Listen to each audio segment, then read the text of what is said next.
ever been confused when changing meters to centimeters or when switching grams to kilograms? Don't worry, we've all been there.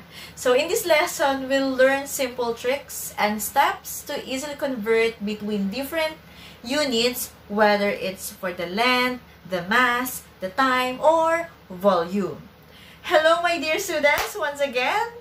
Welcome back to my YouTube channel. This is me once again, Teacher Teen, your science teacher for today. So today, we're going to tackle a super important skill in science and math, which is converting units of measurement. But before that, if you are new to this channel, don't forget to subscribe, like, and hit the notification bell for more updates in Science 7.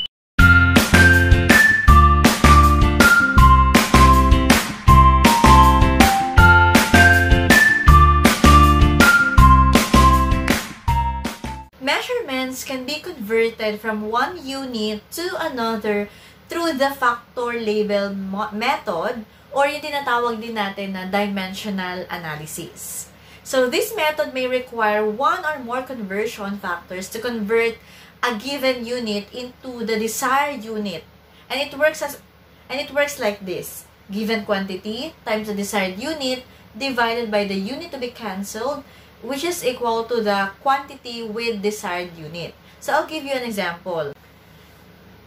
Confused pa rin ba? So, again, pag sinabi nating factor label method or dimensional analysis, ito kasi ay tinatawag din na this is a systematic way of converting units by multiplying the original measurement by conversion factors and then making sure that the units are cancelled out until you left the unit that you want. Alright, so bakit siya tinawag na factor label? Because you treat the units like labels that cancel out just like the numbers do in fractions.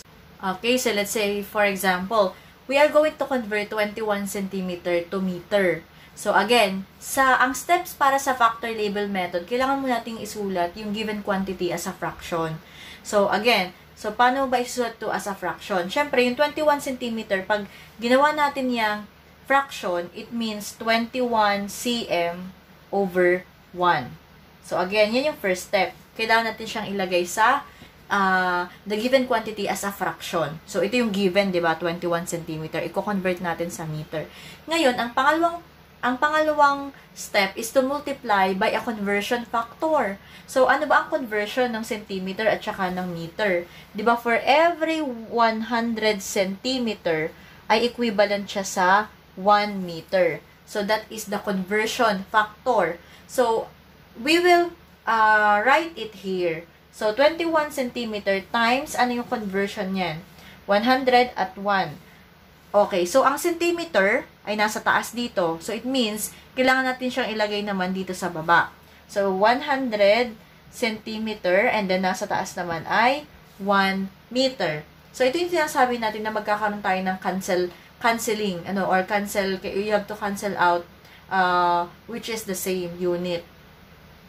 So, cancel out units that appear in both numerator and the denominator. So, parehas sila. So, we will cancel centimeter and we will cancel centimeter. So, now, okay. So, 21 centimeter times 1, that's 21 meter.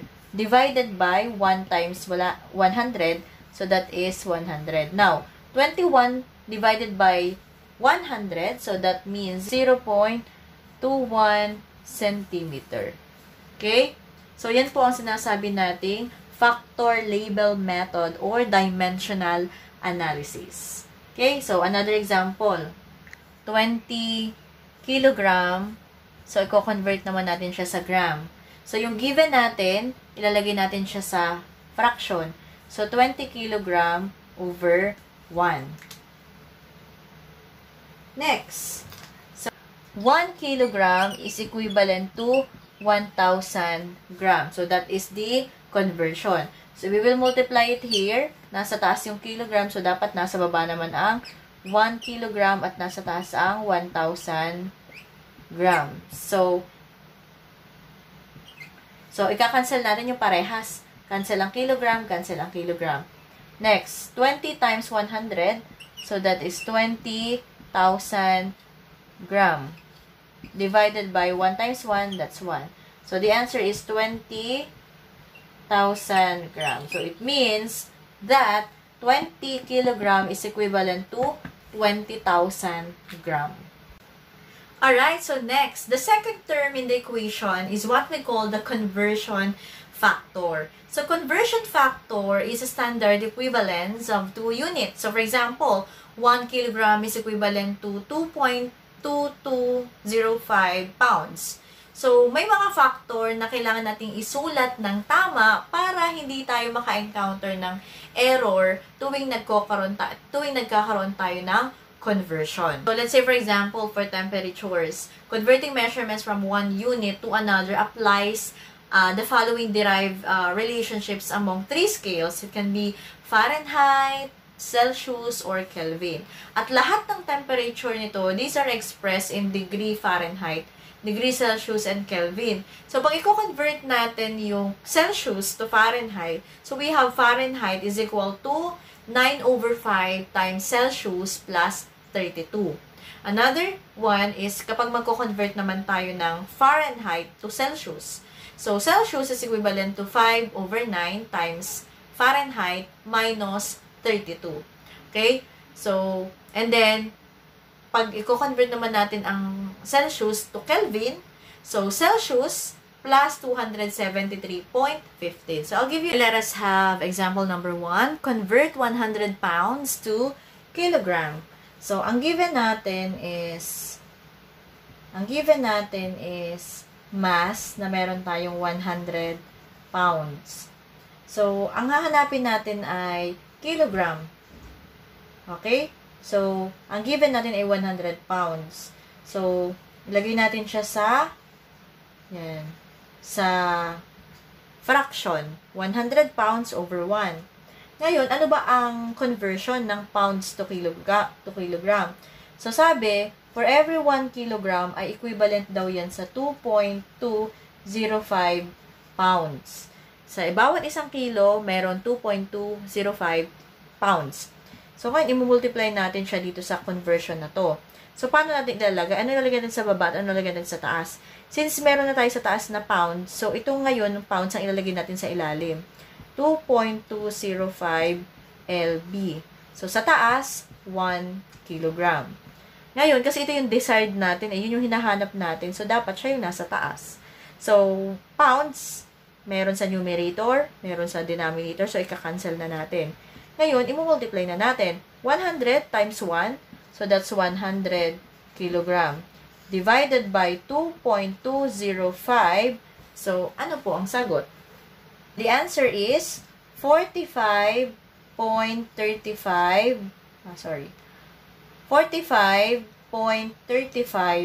kilogram. So, it means that for every 100 pounds, ay meron ding 45.35 kilogram. Okay, next. The normal body temperature is 37 degrees Celsius. What is this temperature in degrees Fahrenheit? So, ang i-convert naman natin ay degree Fahrenheit. Ano po? Hanapin natin siya sa degree Fahrenheit. Alright? So, our given is temperature in Celsius, which is 37 degree Celsius.